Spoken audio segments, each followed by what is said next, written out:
আসুন আপনাদের প্রথমে একটা ছবি দেখেন, ভালো করে দেখুন।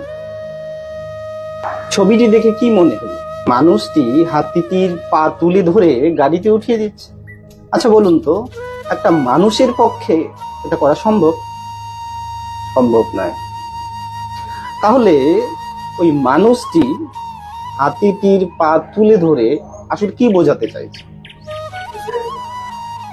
হাতিটি তো একাই গাড়িতে উঠতে সক্ষম। আসলে হাতিটির পা তুলে ধরে হাতিটিকে বোঝাতে চাইছে যে সে একা নয়, কেউ একজন আছে তাকে সাপোর্ট করার জন্য, কেউ একজন চায় সে সফল হোক। ঠিক তেমনই আমাদের প্রত্যেকের জীবনে তেমন কেউ একজনকে দরকার যে কিনা চায় আমি আপনি সাফল্যের শিখরে পৌঁছাই। লড়াইটা আপনিও করতে সক্ষম, আমিও করতে সক্ষম। শুধু চাই কেউ একজন এমন থাকুক যে কিনা আপনাকে পেছন থেকে হলেও